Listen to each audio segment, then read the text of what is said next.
বাংলাদেশ এবং বাংলাদেশের বাইরে পৃথিবীর বিভিন্ন প্রান্তে যেখান থেকে চ্যানেল আই দেখছেন আপনাদের সকলকে সাদর আমন্ত্রণ তৃতীয় মাত্রা দেখবার জন্য।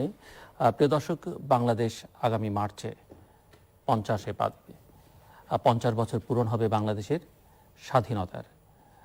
দীর্ঘ সংগ্রাম এবং 1971-এর 9 মাসের রক্তক্ষয়ী যুদ্ধের মধ্য দিয়ে বাংলাদেশ স্বাধীন হয় এবং এই 50 বছরে বাংলাদেশের অনেক অর্জন আছে। আবার একই সঙ্গে বাংলাদেশ যেখানে যেতে পারত সেখানে যেতে না পারার ব্যর্থতাও আছে। বাংলাদেশের জন্মের পরে থেকেই অনেকে নানাভাবে তুচ্ছ তাচ্ছিল্য করেছেন। বাংলাদেশকে ঘিরে বাংলাদেশের যে প্রতিমা সারা পৃথিবীতে সেগুলো অনেকটাই নেতিবাচক ছিল, কিন্তু ধীরে ধীরে অবস্থার পরিবর্তন হয়েছে। গোটা পৃথিবীতে এখন বাংলাদেশকে চেনে, বাংলাদেশের অনেক উল্লেখযোগ্য অবদান বা অগ্রগতির জন্য চেনে। তার পাশাপাশি বাংলাদেশের নানান দুর্বলতার কারণে কোথাও কোথাও খানিকটা পরিচিতি বাংলাদেশের আছে। এবং বাংলাদেশের এই 50 বছর বাংলাদেশের বিশেষভাবে লক্ষণীয় যে অর্জন সেটি হচ্ছে সামাজিক উন্নয়ন সূচকে। বাংলাদেশের অর্জন আছে অর্থনীতিতে, এবং আবার অর্থনীতির ক্ষেত্রে নানা দুর্বলতা, নানা সমস্যা সেগুলোও আছে। একই সঙ্গে বাংলাদেশের রাজনৈতিক উন্নয়ন এবং অর্থনৈতিক উন্নয়নটা সমান্তরাল গতিতে হয়নি, সেটি বাংলাদেশের একটি বড় ব্যর্থতা। এবং যে কারণেই অর্থনীতিবিদদের এবং রাষ্ট্রবিজ্ঞানীদের অনেকেই মনে করেন যে এই অর্থনৈতিক উন্নয়নকে টেকসই করা সম্ভব হবে না যদি না রাজনৈতিক উন্নয়নটা নিশ্চিত করা যায়। বাংলাদেশের 50 বছর উপলক্ষে সিঙ্গাপুরের ন্যাশনাল ইউনিভার্সিটি অফ সিঙ্গাপুরের ইনস্টিটিউট অফ সাউথ এশিয়ান স্টাডিজের পক্ষ থেকে একটি প্রকল্প নেওয়া হয় বাংলাদেশের 50 বছর উপলক্ষে একটি গ্রন্থ প্রকাশের, এবং সেই বইটি আমাদের হাতে সকলেরই রয়েছে। এটি প্রকাশিত হয়েছে এবং বইটি প্রকাশ করেছে ভারতের Orient black Schwann, Bangladesh at 50 development and challenges. বইটি সম্পাদনা করেছেন এস নারায়ণ, যিনি ইনস্টিটিউট অফ এশিয়ান স্টাডিজের সঙ্গে যুক্ত, এবং শ্রীরাধা দত্ত, যিনি বিবেকানন্দ ইন্টারন্যাশনাল ফাউন্ডেশন দিল্লির একটি থিঙ্ক ট্যাঙ্ক, তার একজন অন্যতম কর্তা ব্যক্তি। ওনারা দুজন এডিট করেছেন। বইয়ে 11টি চ্যাপ্টার আছেন, এবং এই চ্যাপ্টারে যারা লিখেছেন তারা বাংলাদেশের এবং প্রধানত ভারতের নানান গবেষকরা। বইয়ের ফরওয়ার্ডিং লিখেছেন ডেড বাই রেমান সামান, প্রফেসর রেমান সামান, আমাদের অত্যন্ত সবার শ্রদ্ধেয় অর্থনীতিবিদ। আজকে আমরা এই বই নিয়ে এবং বাংলাদেশের অর্জন, অগ্রগতি, ব্যর্থতা সবকিছু নিয়ে আলোচনা করব। মূলত এই বইকে কেন্দ্র করে বইয়ের উপর আলোচনায় অংশ নিচ্ছেন। আমাদের সঙ্গে দিল্লি থেকে যুক্ত হচ্ছেন শ্রীরাধা দত্ত, যিনি এই বইয়ের সম্পাদক। বইয়ের 2টো চ্যাপ্টার তিনি লিখেছেন, এবং শ্রীরাধা দত্ত বিবেকানন্দ ইন্টারন্যাশনাল ফাউন্ডেশনের নেইবারহুড সেন্টারের প্রধান এবং সিনিয়র ফেলো। আমাদের সঙ্গে স্টুডিওতে রয়েছেন ইংরেজি দৈনিক নিউজ সম্পাদক নুরুল কবির। স্বাগত আপনাদের দুজনকেই তৃতীয় মাত্রায়। এবং শ্রীরাধা দত্ত, আপনাকে বিশেষভাবে অভিনন্দন জানাই যে এরকম একটি কাজ আপনারা করেছেন বাংলাদেশের 50 বছর উপলক্ষে। সম্ভবত এটি প্রথম এই ধরনের কাজ, এবং এটি খুবই আনন্দের, এবং একই সঙ্গে হয়তো এক ধরনের ব্যর্থতার কথাও আমি বলবো যে বাংলাদেশ থেকে এরকম একটি বই, এরকম একটি কাজ হতে পারতো, সেটি হয়নি। সেটি আপনারা উদ্যোগ নিয়ে করেছেন। বিশেষ করে ধন্যবাদ জানাই আমরা ন্যাশনাল ইউনিভার্সিটি অফ সিঙ্গাপুরের সাউথ এশিয়ান স্টাডিজের ইনস্টিটিউট ডক্টর সি রাজা মোহনকে ধন্যবাদ জানাই যে এরকম একটি উদ্যোগ আপনাদেরকে নিয়ে তিনি এবং ওই ইনস্টিটিউট নিয়েছে। একটু প্রথমে শুনতে চাইবো আপনার কাছ থেকে যে বইটি সম্পর্কে আপনি আমাদের একটা ওভারভিউ, একটা ধারণা দেবেন, এবং এই প্রকল্পটি সম্পর্কে। আমরা জানি যে যারা আপনারা লিখেছেন তারা গত বছরের মে মাসে সিঙ্গাপুরের ইনস্টিটিউট অফ সাউথ এশিয়ান স্টাডিজে যুক্ত হয়েছিলেন একটি ওয়ার্কশপ, এবং তারই ফল হিসেবে এই বই প্রকাশিত হয়েছে। তো আপনার কাছ থেকে শুনতে চাই একটু। অনেক ধন্যবাদ। আপনি যে এটা করছেন, এখন আমরা জানি প্যান্ডেমিকের কারণে আমাদের কিছুটা লিমিটেশন হয়েছে, না হলে আমাদের অনেক আশা ছিল যে আমরা বাংলাদেশে এসেই অনেকগুলো বুক ডিসকাশন করব আর আপনার সাথে করব, সেটা নিশ্চয়ই ভেবেছিলাম। কিন্তু এখন তো আমাদের এই ভার্চুয়াল ওয়ার্ল্ডে থাকতে হবে, কিছু করার নেই। কিন্তু আপনাকে অনেক ধন্যবাদ যে এই প্রোগ্রামটা আপনি করছেন। বাংলাদেশ, আপনি যেটা বললেন যে এটা কিন্তু আমি ব্যর্থতা দেখি না, কারণ বইটা এখন আমরা যেই জগতে বাস করি, সে বাংলাদেশি বলুন, ভারতীয় বলুন, সিঙ্গাপুর বলুন, একটা কমন ওয়ার্ল্ডে মানে আছি। আর এই মানে বইটাতে আপনি দেখেছেন 11টা চ্যাপ্টারের মধ্যে বেশিরভাগই বাংলাদেশি অথার্স আছে, ইনক্লুডিং প্রফেসর এমান শোভান যিনি আমাদের ফরওয়ার্ডটা লিখেছেন। তো আমি অ্যাকচুয়ালি ওটা মানে আর আমার অনেক দিনের অ্যাসোসিয়েশন আপনাদের সবার সাথে, তো আমি নিজেকে মানে এই জায়গারই মানুষ মনে করি।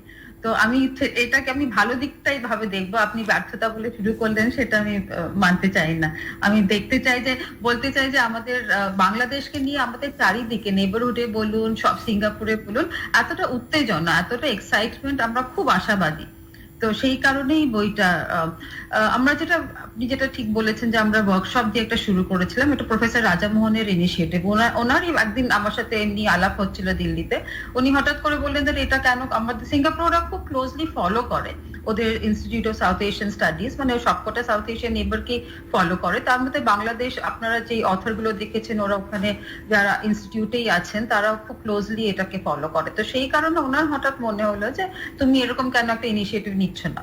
তো আমি তো সবসময় বাংলাদেশ নিয়ে, আপনি জানেন, আলোচনা লিখতে পড়তে সবসময় ভালোবাসি। এটা আমার অনেক দিনের মানে পছন্দের জায়গা একটা।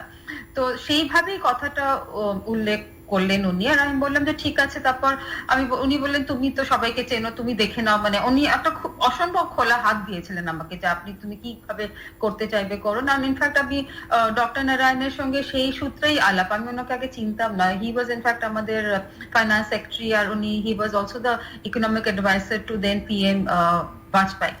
সো ওনার একটা ফাইন্যান্স সেক্টরে অদ্ভুত একটা দখল আছে না, অনেক বছর ধরে ইনস্টিটিউটের সঙ্গে যুক্ত। তো উনি বললেন দ্যাট আমাদের এখান থেকে ইনস্টিটিউট ফেলো আপনার সঙ্গে কাজ করলে এটা ভালো।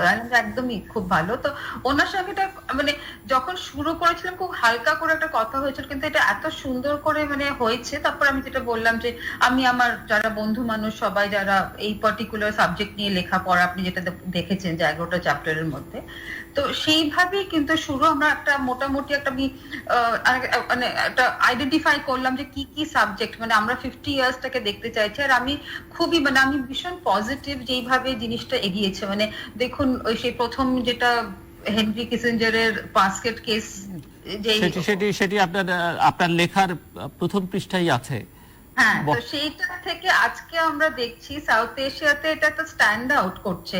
আপনাদের জিডিপি বলুন, আপনাদের হিউম্যান ইন্ডেক্স ইন্ডিকেটরস বলুন, যেইভাবে বাংলাদেশ এগিয়ে গেছে এটা চমৎকার একটা জায়গা। মানে অফকোর্স আপনি যেটা বলছেন অনেক জায়গা মানে কিছু, এটা তো সম্ভব না যে সবকটাই ফ্যাক্টরসই একদম ওয়ার্ক করেছে, কিন্তু মানে যেইখানে একসময় বাংলাদেশকে কেউ ভাবতে পারেনি যে এইভাবে জিনিসটা এরকম জায়গায় দাঁড়াবে, ডিসপাইট, আর আমি সেটা বারবার আমার বইতে অনেকবার উল্লেখ করেছি নিজের চ্যাপ্টারে অন্যতেও, যে ডিসপাইট দ্য পলিটিক্যাল ইনস্টেবিলিটি কিন্তু আমরা বাংলাদেশে দেখেছি। আমরা সবসময় মাথায় রাখি যে পলিটিক্যাল স্টেবিলিটি থাকলে ইকোনমিক ফিউশনটা হয়। এটা কিন্তু একটা মানে কোথাও একটা ডাইকোটমি হয়েছে বাংলাদেশে, যে ডিসপাইট মানে প্রথম ধরুন যেটা মানে আর্মি কন্ট্রোল যেই এটা হলো, তারপর 91 এর পর থেকে যেটা আপনাদের ডেমোক্রেসি বলুন, প্রথম 3টে টার্ম খুব ভালো গেছে, তারপরে তো কিছু কিছু এদিক ওদিক মানে হয়েছে, কিন্তু তা সত্ত্বেও মানে সেটা একটা কিন্তু চমৎকার। আমাদের যারা আমরা চারিদিকে সাউথ এশিয়াতে বলুন বাইরে বলুন সবসময় এটাকে আমরা নজর দিয়েছি, that despite political instability, despite domestic disturbances, Bangladesh কিন্তু ইন টার্মস অফ মানে অ্যাচিভমেন্ট মাইলস্টোন গুলো, মানে লো ইনকাম থেকে বেরিয়ে আসা, এলডিসি থেকে বেরিয়ে আসা, যেগুলো ওরা করতে পেরেছে, এটা কিন্তু আমার মনে হয় না 20 বছর আগেও কেউ এটা ভেবেছিল। কিন্তু এইটাই আমাদের মানে বইটার এটাই মূল জায়গাটা, যে আমরা দেখছি, চেষ্টা করছি দেখে, মানে আমি বলবো না যে অনেক জায়গা আরো হয়তো মানে এখন যখন বইটা আমি বারবার ঘাটছি মনে হচ্ছে আরেকটু এটা করা উচিত ছিল, আরেকটু করা উচিত ছিল, বাট আমাদের মনে হয়েছিল যে 11টা চ্যাপ্টার প্লাস ধরুন ইন্ট্রোডাকশন আছে, একটা ফরওয়ার্ড আছে, এর থেকে আবার বেশি কিছু ঢোকালে হয়তো বেশি একটু গুরুগম্ভীর হবে, সেটা হয়তো অনেকে রিসেপশন নিতে অসুবিধা হবে। তো আমরা ইচ্ছে করে একটু 11 চ্যাপ্টারের মধ্যে এটাকে লিমিট করেছি স্টাডিটা। কিন্তু বারবার অনেক জায়গা, আপনি প্রথমেই যেটা বললেন, অনেক জায়গা আছে যেটা করা যেত, আরো কিছু জিনিস উল্লেখ করা যেত। যেমন আমার কাছে মনে হচ্ছে বেসিক কিছু জায়গায় এডুকেশন, হেলথ, এইসব বিষয়গুলোকে অ্যাড্রেস করা। এখানে বাংলাদেশের অর্জনও যেমন আছে, আবার চরম ব্যর্থতার জায়গাও আছে, সেটিও ঠিক আছে। আমাদের অর্থনীতির চালিকা শক্তি আপনার RMG কে গুরুত্ব দিয়েছেন, সেটি অত্যন্ত গুরুত্বপূর্ণ নিঃসন্দেহে।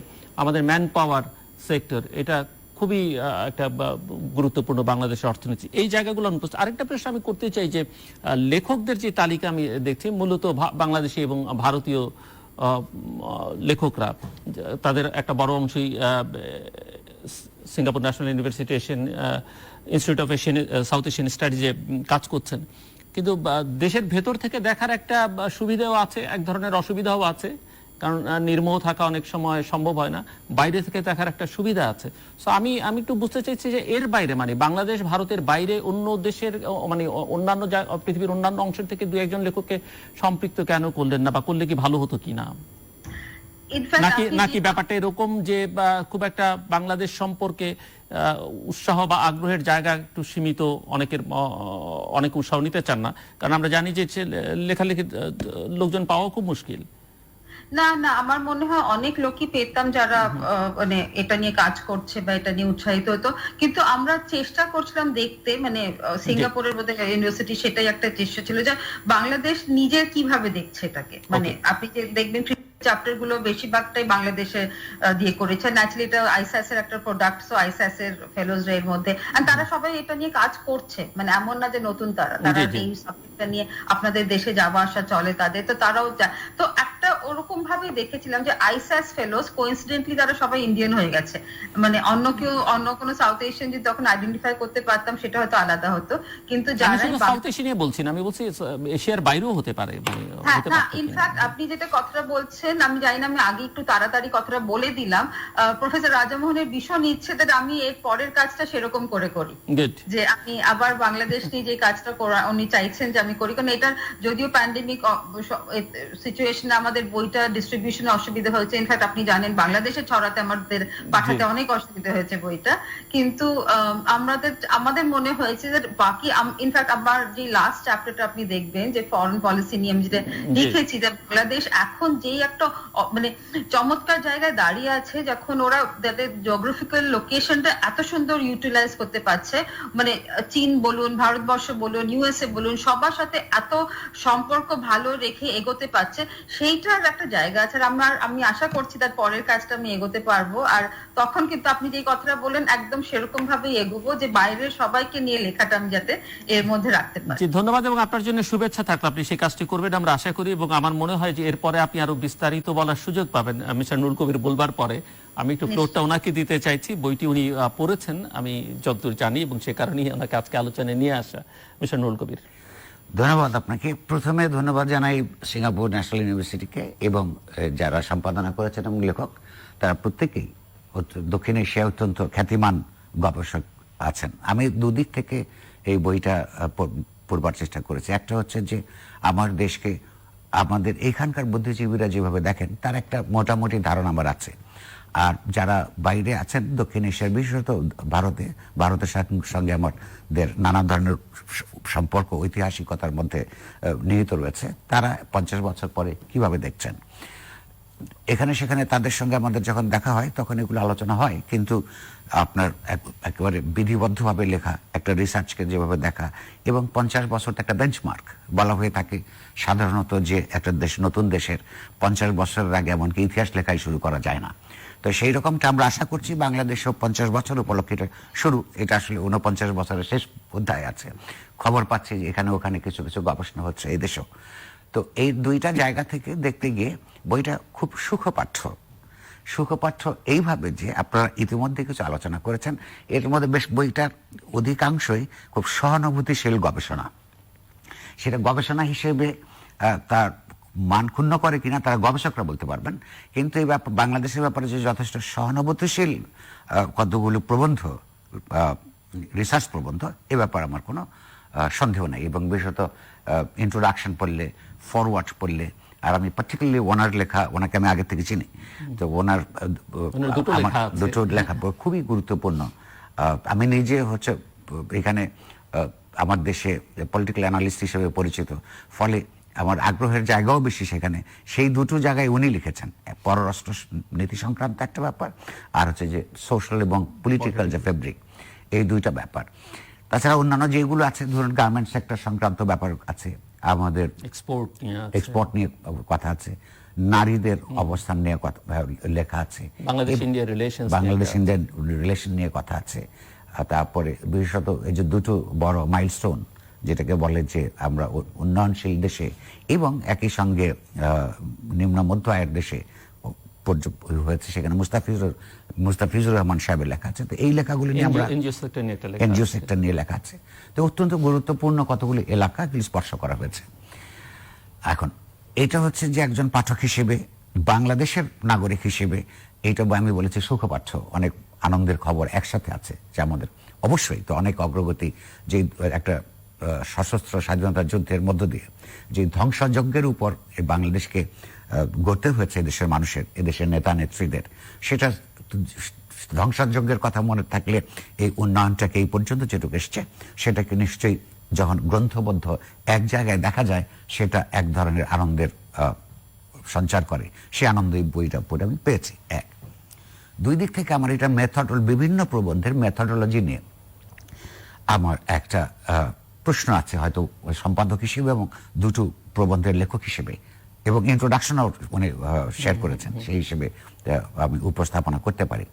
আমি যখন বাংলাদেশের নাগরিক হিসেবে মুক্তিযুদ্ধের পরবর্তী প্রজন্ম হিসেবে দেখি, অর্থাৎ আমার বাচ্চাদের জেনারেশন যারা এটার জন্য যুদ্ধ করেছেন, যুদ্ধের আগে আরো কমপক্ষে 19-20 বছর আর লড়াই করেছেন, এবং সেই সব পরিবারের মধ্যে দিয়ে গড়ে উঠবার মধ্যে আমাদের যে আকাঙ্ক্ষার একটা বেস লাইন আছে, আমার দেশ কদ্দূর এগুলো, সেটা কোন ভিত্তিতে আমি বলবো এগিয়েছে কি পিছিয়েছে কি কোন জায়গাটার মধ্যে আছে। অর্থনৈতিক দিক থেকে যে এগিয়েছে এটা এই অনেকগুলি প্রবন্ধের মধ্যে এটা আছে। প্রশ্ন হচ্ছে যে আমার জন্য বেস লাইন হচ্ছে 1971 যে ঐতিহাসিক প্রমিস।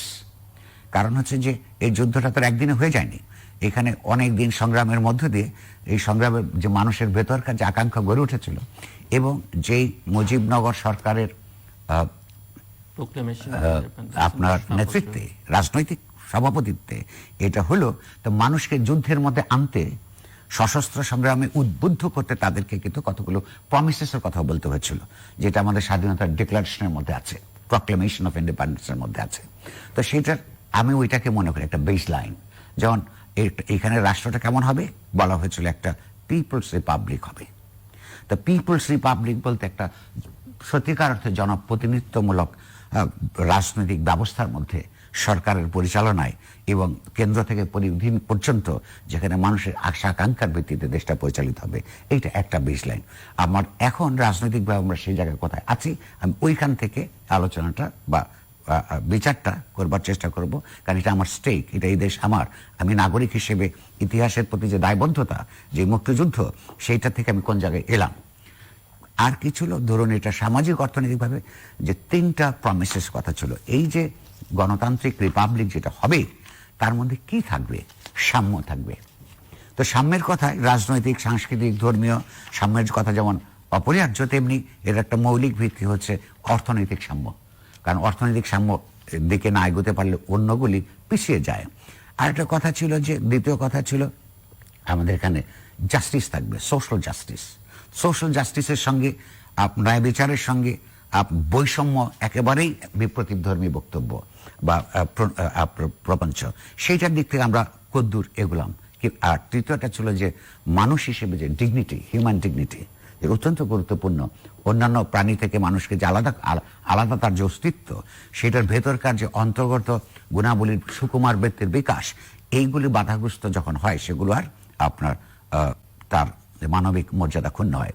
সেই জায়গা থেকে যদি আমরা দেখি, তাহলে অর্থনৈতিক দিক থেকে যেগুলো ভারতে, দক্ষিণ এশিয়ায় কিংবা সারা পৃথিবীর নানান জায়গায় যখন বাংলাদেশের কথা আসে, যে ইন্ডেক্সগুলির কথা বলা হয়, আপনার হিউম্যান ডেভেলপমেন্ট ইন্ডেক্স, এগুলিতে আমরা কিছু কিছু জায়গায় ভালো করেছি, এই ব্যাপারে কোনো সন্দেহ নেই, এবং সেটার জন্য আমরা গর্ববোধ করতে পারি। বিশেষত যদি ওই বাস্কেট কেসের কথা, নিক্সনের কথা স্মরণে রাখি, আমরা অবশ্যই গর্ববোধ করতে পারি, এবং এটা সবাই মিলেই করেছে, বিভিন্ন সময় বিভিন্ন সংগঠন, সমাজ, ব্যক্তি খাত, সরকারি খাত সব মিলে এটা করেছে। কিন্তু তাতে দাঁড়িয়েছেটা কি, এই অর্থনীতির রূপটা কি দাঁড়িয়েছে? আমরা শুধু আমাদের দেশের সরকারের পরিসংখ্যানগুলি আমরা দেখি, বা আমাদের গবেষকদের পরিসংখ্যানগুলি দেখি, এবং খালি চোখে প্রতিদিন যা দেখতে পাই, আমরা এখানে একটা পুঁজিতান্ত্রিক ব্যবস্থাও ঠিক মতো প্রতিষ্ঠা করতে পারলাম না। এটা একটা ক্রনিক ক্যাপিটালিজম যাকে বলে, সেই রকম একটা জায়গায় আমরা একটা অদ্ভুত পুঁজিতান্ত্রিক ব্যবস্থাতে অধঃপতিত হয়েছি, যেখানে যেই দল যখন ক্ষমতা আসে বা যেই সোশ্যাল বা যেই পাওয়ার গ্রুপ ক্ষমতা আসে, তাদের বন্ধু বান্ধব আত্মীয় পরিজনরা এখানকার যে রাষ্ট্রীয় খাত, এখানকার যে পাবলিক মানি নানানভাবে ব্যবহার করে, অপব্যবহার করে, লুটতরাজ করে। এখানে একটা মনিটরিং সিস্টেম, এই বইটার একটা প্রবন্ধের মধ্যে আমি লক্ষ্য করেছি যে বিশেষত সালেহউদ্দিনের লেখার মধ্যে দেখেছি, উনি দাবি করেছেন যেখানে মনিটরিং সিস্টেমগুলি, রেগুলেটরি বডিজগুলি তৈরি হয়েছে, কিন্তু সেই রেগুলেটরি বডিজগুলি ঠিকমতো রাজনৈতিক চাপে কখনই ফাংশন করতে ঠিকমতো পারে নাই। তার ফলে আমরা কি দেখেছি? ভয়াবহ বৈষম্য। সর্বশেষ একটা সিপিডির একটা গবেষণায় আমরা দেখেছি যে ধনী এবং দরিদ্রের মধ্যেকার যে সম্পদের পার্থক্য, জীবনমানের যে পার্থক্য, 123 গুণ। তাহলে আমরা যে বাংলাদেশ স্বাধীনতার জন্য যে সংগ্রাম করেছিলাম, তার বিরুদ্ধে একটা অন্যতম প্রধান অভিযোগ ছিল, ন্যায্যভাবে প্রতিষ্ঠিত অভিযোগ ছিল, পশ্চিম পাকিস্তানিরা আমাদের মধ্যে একটা বৈষম্যের সৃষ্টি করেছে, বৈষম্যের আমরা শিকার। তো সেই যে প্রমিসেস, সেই প্রমিস থেকে তো আমার তো কতগুলি মোরাল রেসপন্সিবিলিটিও ছিল, যেটার বিরুদ্ধে আমি লড়াই করে দেশ স্বাধীন করেছি। সেইখানে সবচেয়ে প্রথম দায়িত্ব হচ্ছে বৈষম্য যাতে না হয়, এবং এটা হিস্টোরিক্যাল প্রমিসেস মুক্তিযুদ্ধের সরকারের। সেখান থেকে একটা বাজে জায়গায় আমরা পৌঁছেছি। এবং সেইটা কিরকম একটা হিসেবে দেখা যায়, একটা আন্তর্জাতিক সংগঠনের হিসেবে, যে এই পর্যন্ত $7.5 বিলিয়ন এখান থেকে ক্যাপিটাল ফ্লাইট হয়েছে। এই পুঁজি পাচার যদি না হতো তাহলে জিডিপির হিসেবে হয়তো আরো বাড়তো, যে এখানে বাড়তো, হয়তো সেটা আমরা দেখাতে পারতাম এবং এই সমাজ এটা ভোগ করতে পারত। তৃতীয়ত আরেকটা প্রশ্ন হচ্ছে, আপনি দেখুন যে এই ক্রনিক ক্যাপিটালিজমের অধীনে এইটার যে এই আপনার কতগুলি কালচারাল এবং পলিটিক্যাল কতগুলি রিফ্লেকশন পড়তে বাধ্য। সেইখানে যেটা উনি চমৎকার একটা কথা বলেছেন, যে ওনার একটা প্রবন্ধে আছে যে পলিটিক্যাল এবং ফেব্রিকের মধ্যে, যে বাংলাদেশ এই মুহূর্তে যে বাংলাদেশ আছে, আমি প্রথম ওনাকে কোট করছি, সেটা হচ্ছে যে মধ্যবর্তী সামরিক শাসনগুলি ছাড়াও বাংলাদেশ স্বাধীন হওয়ার পর প্রথম সরকারের মধ্যে থেকে শুরু করে আজ পর্যন্ত ওই যে এক ধরনের যে অথরিটারিয়ান প্রবণতা, সেই প্রবণতাগুলি এখানে প্রবণতা হিসেবে উনি চিহ্নিত করছেন। আমরা যারা এই দেশে বাস করি, আমাদের জন্য এগুলি জাস্ট প্রবণতা নয়, এগুলি বাস্তব। আমরা একটা একাধিপত্যবাদী, একটা প্রায় অনির্বাচিত এবং এক ধরনের কর্তৃত্ববাদী একটা সরকারকে আমরা ক্ষমতায় দেখছি, যেই সরকারের মন্ত্রী পর্যায়ে এবং মন্ত্রীর মর্যাদা সম্পন্ন বহু মানুষ প্রকাশ্যে বক্তৃতা দিয়ে বলেছে এই সরকারের যে সমস্ত দল এবং এই দলের যে অঙ্গ সংগঠন যারা আছে, তাদের লোকে ছাড়া চাকরি পাবে না। আচ্ছা, এই যে কথাগুলো যথার্থভাবে নির্ভয়ে এগুলোকে সমালোচনা করবার পরিবেশ আছে কিনা, তার আমি ছোট্ট দুটো উদাহরণ দিই। দুজন খ্যাতিমান সংবাদপত্রের প্রকাশক এবং সম্পাদক, ইত্তেফাক নামে আপনি নিশ্চয়ই শুনেছেন। ইত্তেফাকের যে প্রকাশক, এই কয়েক মাস আগে তার যে সম্পাদক ছিলেন একসময়, তার পিতা মানিক মিয়া, উনি প্রবন্ধ একটা ছোট্ট আর্টিকেল লিখেছেন, যেটা ছাপা হয়েছে, মানিক মিয়া আমাকে ক্ষমা করবেন। ক্ষমা চেয়েছেন এ কারণে, উনি বলছেন যে গণতান্ত্রিক প্রক্রিয়া বিকাশের ক্ষেত্রে যে ইত্তেফাক একসময় পাকিস্তান আমলে যে অবদান রেখেছিল, সেই অবদান রাখবার সুযোগ আজকের ইত্তেফাক পায় না। এটা একটা কোয়াসিভ রাজনৈতিক সাংস্কৃতিক আবহাওয়ার কথাই বলেছেন। একটা ইংরেজি পত্রিকা ডেইলি স্টার, তার সম্পাদক আরেকটা কাগজে বাংলায় লিখেছেন, উনি বলেছেন যে এখানে হ্যাঁ বলার অধিকার আছে সরকারের প্রতি। এই গণতন্ত্রে হ্যাঁ বলার গণতন্ত্র, যে হ্যাঁ বললে আপনার কোনো অসুবিধা নেই, ইয়েস বললে, নো বললে কি হবে আমরা জানি না। এইরকম একটা পরিবেশ, একটা লুম্পেন ক্যাপিটালিজম যখন থাকে সমাজের মধ্যে, তার একটা লুম্পেন রাজনৈতিক সাংস্কৃতিক পরিস্থিতি তৈরি হয়। সেইটার কথা যদি আমরা চিন্তা করি, তখন কিন্তু আমরা সেই 71-এর প্রেমিসের জায়গা থেকে এসে দেখি যে আমরা এখানে আসলে কি পিছিয়েছি। 71 তৈরি হয়েছিল একদিকে যেমন 20 বছরের সংগ্রামের মাধ্যমে, আর তার ক্লাইম্যাক্স পয়েন্ট ছিল একটা নির্বাচন, 70 সালের নির্বাচন। তো 70 সালের যে নির্বাচন, ইয়াহিয়া খানের মতন একটা ভয়াবহ ঘাতক এক ফ্যাসিস্ট একটা সরকার যে নির্বাচন করতে পেরেছিল, আমরা আজকে সেই রকম একটা নির্বাচনও কেন করতে পারি না? তো সেইটা আমাদের জন্য অত্যন্ত মনোবেদনার একটা কারণ হয়ে তাকায়। পররাষ্ট্র নীতি সম্পর্কে আপনার একটা মন্তব্য আছে এখানে, I really appreciate it, rightly pointed out যে বাংলাদেশের কোনো ফরেন পলিসি নাই, ফরেন রিলেশনসের জন্য এফার্টস আছে। তো একটা দেশ কতগুলি রাজনৈতিক, ভাবাদর্শিক, সাংস্কৃতিক লক্ষ্যকে কেন্দ্র করে যেই দেশ যুদ্ধ করে স্বাধীন হয়, তার একটা পররাষ্ট্রনীতি থাকবে না? এক এক সময় এক একটা রেজিম আসবে এবং তার সুবিধা অনুযায়ী এবং তার দলীয় সুবিধা অনুযায়ী আজকে এর সঙ্গে ভালো সম্পর্ক, কালকে ওর সঙ্গে ভালো সম্পর্ক, পরশু ওইখানে চলে গেলাম। এই যে অ্যাডহক বেসিসে যে বাংলাদেশ চলছে, এটাই বাংলাদেশের যে জন্মগত ঐতিহাসিক প্রমিসেস তার সঙ্গে যায় না। এবং ডক্টর শ্রীধর লেখার মধ্যে আছে শিফটিংটা কিভাবে হচ্ছে। জি, এবং সেই শিফটিং একেবারে স্বাধীনতার প্রথম সরকার থেকে এই পর্যন্ত প্রত্যেকের সবার অবদান আছে, কারোর কম কারোর বেশি।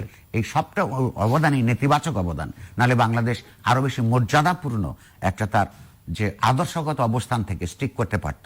প্রত্যেকেই ওই যে ফরেন রিলেশন স্টিক করতে গেছে।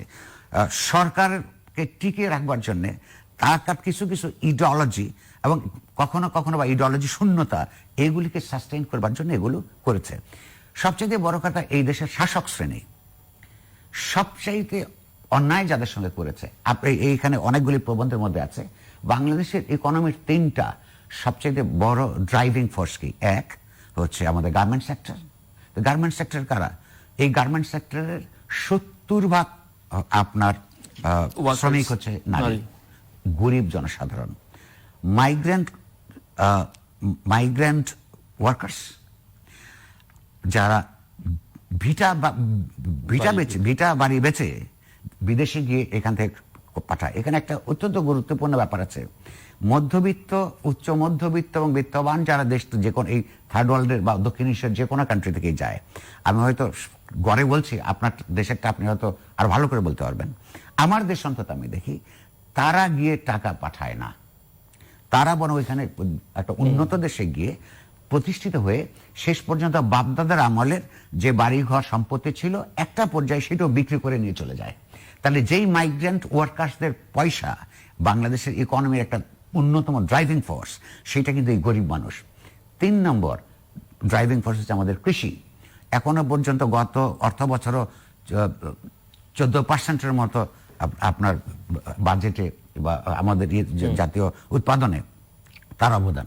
আপনি লক্ষ্য করুন তো, এই যে 18 কোটি মানুষ, এর মধ্যে এই যে 3টা ড্রাইভিং ফোর্স সবচাইতে অপদস্থ, অপমানিত এবং পলিসি মেকিং প্রসেসের মধ্যে সবচাইতে দূরবর্তী এই 3টা জনগোষ্ঠী, তাদেরকে কেউ কখনো জিজ্ঞাসা করে না দেশের অর্থনৈতিক পলিসি কি হবে, রাজনীতিটা কি হবে, এমনকি তাদেরকে ভোট দান থেকে বঞ্চিত করার এই অপরাধ এই শাসক শ্রেণীর সব কয়টা রাজনৈতিক দল, আওয়ামী লীগ বলুন, বিএনপি বলুন, জাতীয় পার্টি বলুন, তাদের বিভিন্ন সময়ের পার্টনার জামাত ইসলামী বলুন, তার প্রত্যেকে এই 3টা, যেইটার মধ্য দিয়ে তারা বাংলাদেশের ইকোনমি এই জায়গায় এসছে, অপমান করেছে, অপদস্থ করেছে, কোনো পলিসি মেকিং তাদের কোনো পার্টিসিপেশন নাই। এইটা বাংলাদেশের প্রমিসের ছিল না, দুটো কারণে। মানে ঐতিহাসিক রাজনৈতিক ডেক্লারেশনের মধ্যে যেমন ছিল না, বাস্তব কারণ এটা হওয়ারও কোনো ব্যবস্থা নাই। কারণ যেই মুক্তিযোদ্ধারা সারাদিন খেয়ে না খেয়ে অস্ত্র নিয়ে লড়াই করেছে, একটা ট্রেইনড প্রফেশনাল আর্মিকে পরাজিত করেছে, তাদের যারা পার্টিসিপেন্ট ছিল, তাদের তখন যারা রিক্রুট করেছেন ভারতের থেকে বলুন, বাংলাদেশ থেকে বলুন, যারা এটার মধ্যে যুক্ত ছিল, তাদের দেওয়া বক্তব্য অনুযায়ী 80 থেকে 85% লোক ছিল গরিব মানুষ।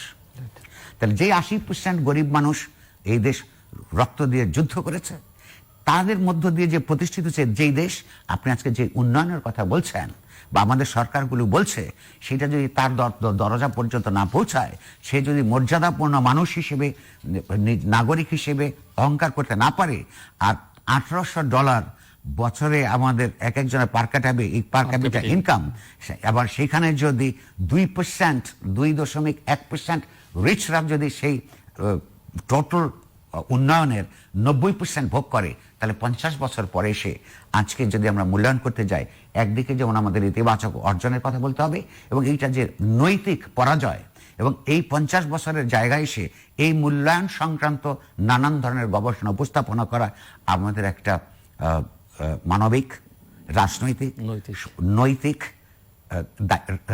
দায়িত্ব। আমি আশা করব যে 50 বছর উপলক্ষে বলাই হয় যে মাত্র ইতিহাস লেখা শুরু হয়, সেইখানে হয়তো এই বছর আরো কিছু পুস্তক বা গবেষণা কাজ দেখতে পাবো, বাট এগুলো ছাড়া মূল্যায়নটা পরিপূর্ণ হবে না বলে আমার ধারণা। আমি শিওর যে আরো অন্যান্য প্রসঙ্গ আলোচনা আছে, দুটো চ্যাপ্টারের কথা আমরা উল্লেখ করিনি, এনার্জি নিয়ে এবং মিলিটেন্সি নিয়ে দুটো চ্যাপ্টারও আছে এখানে, আমরা শুনবো বাকিটা আপনার কাছ থেকে। ডক্টর শ্রীরাধা দত্ত, আপনি শুনছিলেন এবং আপনার বক্তব্য, প্রতিক্রিয়ায়।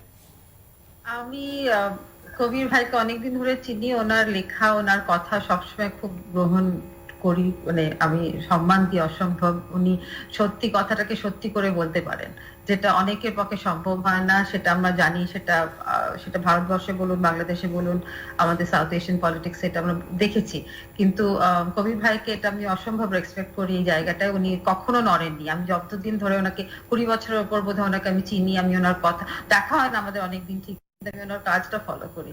তো মানে আমি খুব গ্রেটফুল যে এই কথাগুলো উঠেছেন।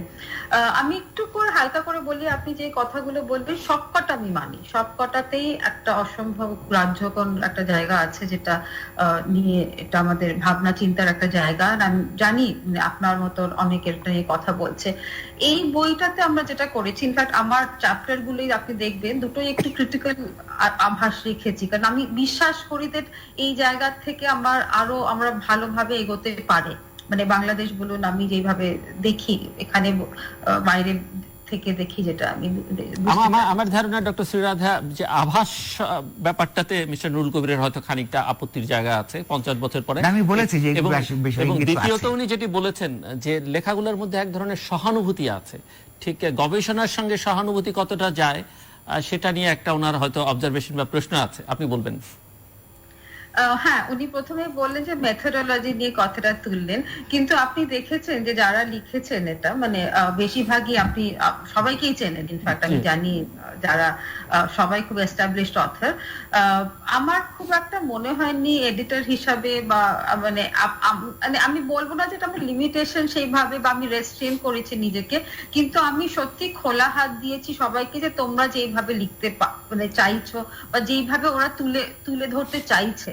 আর প্রথমে ইনফ্যাক্ট ওয়ার্কশপে প্রথম দিনই যখন কথাটা আমি প্রথমে শুরু করি যে আমরা এটা বইটা নিয়ে কথা আলোচনা করছি, একটা বেসিক ড্রাফট নিয়ে সবাই এখানে এসেছিল, তো কথাটা ন্যাচারালি আমাদের একাডেমিতে আমরা বারবার বলি ক্রিটিকিং বা ক্রিটিক্যাল অ্যানালিসিস যেটা বলি, সেটা ছাড়া তো একাডেমিকে আমরা কি জন্যটাই মানে ওই হাইপোথিসিস কোয়েশ্চেন না করতে পারলে তো আমরা ভাবি যে জায়গাটা কি করে আমরা তুলে ধরবো আসল। তো সেটা কিন্তু কথা বারবারই হয়েছে, আর আমি বিশ্বাস করি যে আমার লেখাতে সেটা ফুটে উঠেছে। কিন্তু কিছু কিছু সাবজেক্ট যেরকম আমি যেটা মানে আরেকবার বলি যে আমরা খুব চাইছিলাম, বা আমরা বিশ্বাস করি, চাইছি শুধু না, বিশ্বাস করি যে এই যে প্রোগ্রেসটা যেটা হয়েছে সেটা কিন্তু একটা অসম্ভব গুরুত্বপূর্ণ জায়গা। বাট আই কমপ্লিটলি এগ্রি, আপনি যেটা কবি ভাই বলছেন যে জায়গাগুলো, মানে ইনফ্যাক্ট আমি বোধহয় কোথাও একটা সোনার বাংলা হিসেবে ইউজও করেছি টার্মটা, যেটা মুজিবের সোনার বাংলা ছিল, সেটা কি প্রমিস গুলো কি হয়েছে কিনা। আই এগ্রি, আপনি যেটা বলেছেন একদম মানে আমি মানে কি বলবো শিরোধার্য করছি যে সেই জায়গাটা হয়তো আমরা ওরকম ভাবে জিনিসটা দেখিনি, যে আপনি যেটা বলছেন যে ইনইকুয়ালিটি যেটা অসম্ভব, মানে ইনকাম জেনারেশন বলুন, যেটা মানে গ্যাপটা বেড়ে চলেছে, মানে এটা আমরা সবাই যেটা ফলো করি, আমরা স্বাভাবিকভাবে আমি যদি খুব মানে ডিপ ইকোনমিস্টও না হই, এটা চোখের সামনে আমরা দেখতে পাচ্ছি ইনইকুয়ালিটি বেড়ে চলেছে। একটা সার্টেন, আপনি যেটা বলছেন ক্রনিক ক্যাপিটালিজম, ওটা বোধহয় আমার লেখাতেও উল্লেখ আছে, ওটা খুব বেড়ে গেছে বাংলাদেশে সব জায়গাতেই বেড়েছে, আমাদের সাউথ এশিয়ার কথা আমি বলছি, বাংলাদেশেও অসম্ভব ভাবে বেড়েছে। কিন্তু আমাদের এট দ্য সেম টাইম যে জিনিসগুলো হয়েছে সেটা পোর্ট্রে করার একটা পজিটিভ ফ্রেমওয়ার্কের একটা জায়গা ছিল। এমন না যে আমরা কোনোটাই ইনডিফারেন্ট বা আমরা ইগনোর করেছি, সেটা ঠিক না। কিন্তু আমি যেটা বললাম যে আমাদের একটা প্রথমেই মানে ইউনিভার্সিটির সঙ্গে কথা বলে যেটা মনে হয়েছিল, ওরা বলেছিল যে এই এতগুলো চ্যাপ্টারের মধ্যে নিজেদের সীমাবদ্ধ রেখো, কারণ বেশি হয়ে গেলে একটা রিডার ফ্রেন্ডলি হয় না, বা ওরকম একটা কিছু কিছু মানে from publishing point of view বোধহয় কত অসুবিধে রাখে বা কিছু। তো আমি সেইভাবে এই যে আপনি যে পয়েন্টগুলো বললেন সেটা অনেক জায়গাতেই কিন্তু একটু একটু করে লেখায় উঠে এসছে, বাট বেসিক্যালি আমরা চ্যাপ্টার হিসেবে সেটাকে কিন্তু আমরা হয়তো দেখিনি, কিন্তু লেখায় মানে আপনি যে পয়েন্টগুলো বলছেন, ইনইকুয়ালিটি বা ডিস্ট্রিবিউশন অফ ইনকাম, আর প্লাস যেটা একটা সার্টেন স্টেক হোল্ডার যেটা ডেভেলপ হয়েছে, ইরেসপেক্টিভ যে কোন পলিটিক্যাল পার্টি গভর্নমেন্টে আছে, মানে কে ঢাকায় বসে আছে, সেটা প্রথম থেকে 74-5 থেকেই আমরা যেটা দেখছি।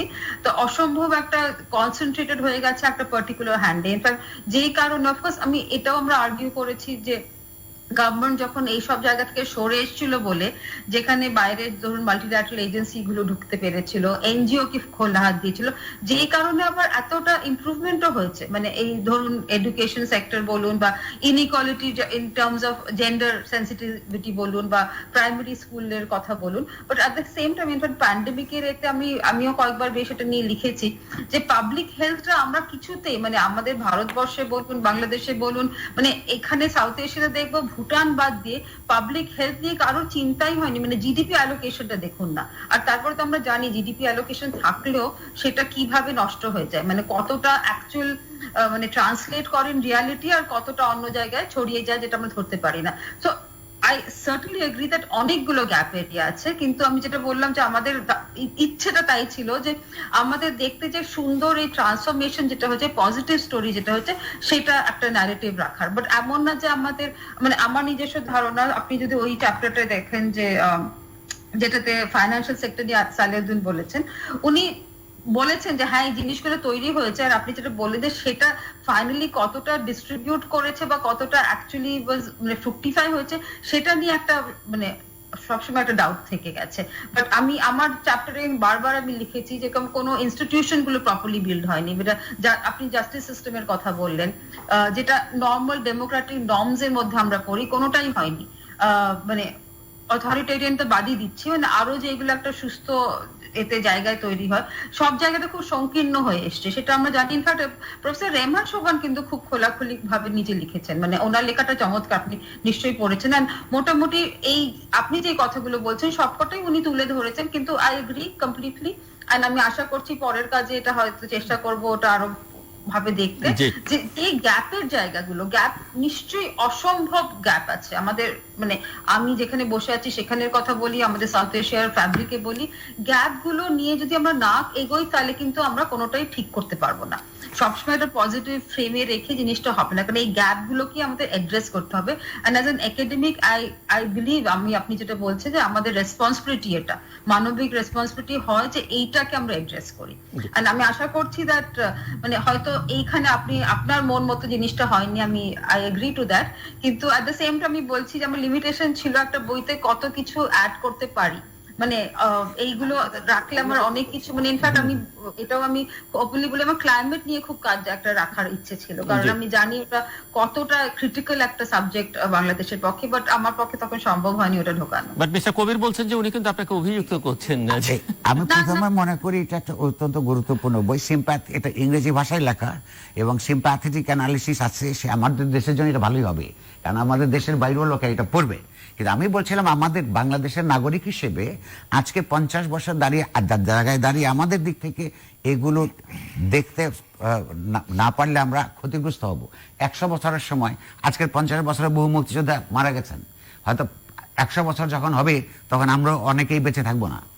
তো সেই কারণে আমি বলছি, যেমন ধরুন আমাদের যে বিষয়ে গবেষণাগুলো দরকার, প্রথম একটা বেসিক কথা, বাংলাদেশ একটা ডেমোক্রেটিক রিপাবলিক হতে পেরেছে কিনা? Answer is no.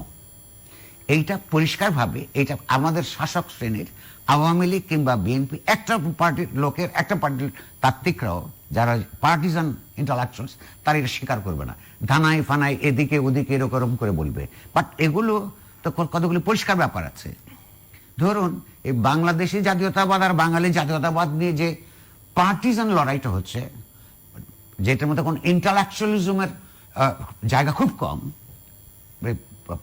যেটাকে প্রচলিত ঝগড়াঝাটির মধ্যে, কুতর্কের মধ্যে, কিন্তু দুটো দিয়ে যে আমাদের কত এই দুটো মতবাদ, এ ব্যাপারে কোনো সন্দেহ নাই বাংলাদেশ রাষ্ট্র প্রতিষ্ঠা হয়েছে বাঙালি জাতীয়তাবাদের ভিত্তিতে লড়াই করে, কিন্তু তার যে তারও কতগুলি ঐতিহাসিক অব্লিগেশন থাকে। এর পরের রূপটা কি করে বিকশিত হলো একটা ডেমোক্রেটিক রিপাবলিক করতে। তো আমি বাঙালি জাতীয়তাবাদ হওয়ার পর যদি রাষ্ট্র যদি বাঙালির হয়ে যায়, তাহলে যে অবাঙালি যে জাতিগোষ্ঠীগুলো আছে, তাহলে বাঙালি সবিনিজম দিয়ে অন্যদেরকে আদার বলে আমার পক্ষে কি একটা ডেমোক্রেটিক রিপাবলিক তৈরি করা সম্ভব কিনা? Answer is no. এইটা আওয়ামী লীগ শিবির উত্তর দিতে নারাজ।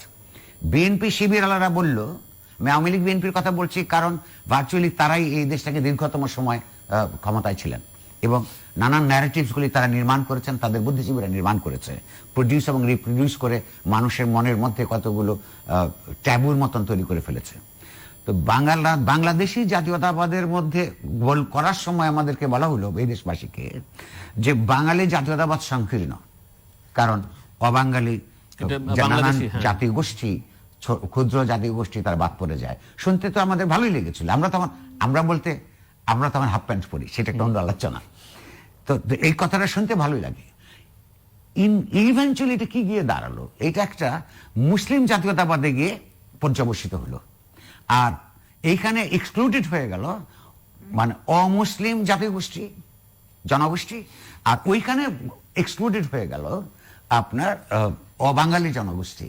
তাহলে এই যে আমরা একটা সেকুলার ডেমোক্রেটিক রাষ্ট্র তৈরি করবার জন্য রক্ত দিয়েছিলাম, সেইটা 50 বছরে আমি আশা করব এর অন্তত যারা ইনকামবেন্টস আমাদেরকে অন্তত খোলা মনে যার যার তথ্য উপাত্ত দিয়ে আলোচনা করবার সুযোগটা অন্তত এই 50 বছর উপলক্ষে পাবো, এটা আমাদের আশা।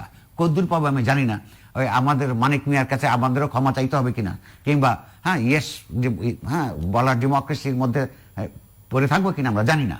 কিন্তু এই দেশকে যদি তার ঐতিহাসিক প্রমিসেস ফুলফিল করতে হয়, এই প্রশ্ন আত্মজিজ্ঞাসা 50 বছর বয়সে এসে আমাদের দিক থেকে কোনো গত্যন্তর নেই। আমার প্রশ্নটা হলো সেই জায়গায়।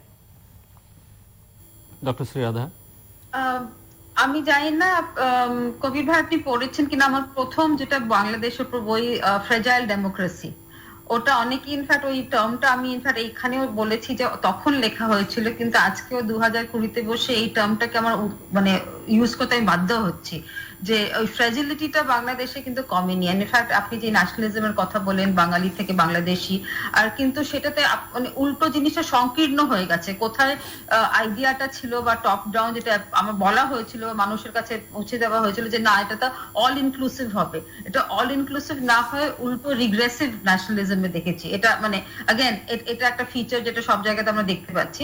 তো সেইটা নিয়ে ইনফ্যাক্ট ওই বইটাতে আমি অনেক আলোচনা করেছিলাম।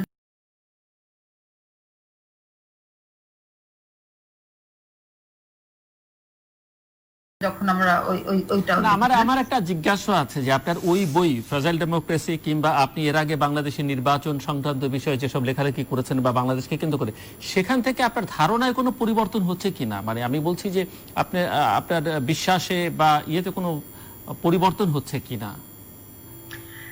না, আমি খুব আশাবাদী, কিন্তু প্রত্যেকবারই ডিসঅ্যাপয়েন্টেড। মানে পলিটিক্যাল প্রসেসটা যেভাবে এগোচ্ছে বা যে ইনইকুয়ালিটিস গুলো বা যেরকম মানে কি বলবো স্টেক হোল্ডার্স গুলো যেভাবে দেশটাকে এগিয়ে নিয়ে যাচ্ছে, তাতে আমি মানে দুঃখই পাচ্ছি, কারণ আমার আশা অনেক বেশি যে এরকম ভাবে ঠিক মানে আপনি আগে যতটা ক্রিটিক্যাল ছিলেন এখন খানিকটা সহানুভূতিশীল, এরকম কি ব্যাপার আছে কিনা আমি সেটা একটু বুঝতে চাইছি। না একদমই না, একদমই না। আমার লেখায় তো ইনফ্যাক্ট মানে এটা একটা ওই কথা যে সিঙ্গাপুরে আমার লেখা নিয়ে সবার খুব সমালোচনা করেছিল যে তুমি এত কি করে ক্রিটিক্যাল হও। মানে আমি বললাম যে আমি তো একাডেমিক, আমি তো ক্রিটিক্যাল হতে পারি, মানে কিন্তু আমি আমি মানে এই করে বলছি যে আমি আশাবাদী, কিন্তু আমি প্রত্যেকবার পদে পদে আমি দেখছি, আগের ইলেকশনের কথা বলি বা এখন যেগুলো আমি দেখছি, যে আমার যদিও সবসময় বলছি যে কংগ্রাচুলেশন বাংলাদেশ যে এই কোন জায়গা থেকে কোথায় এসছে,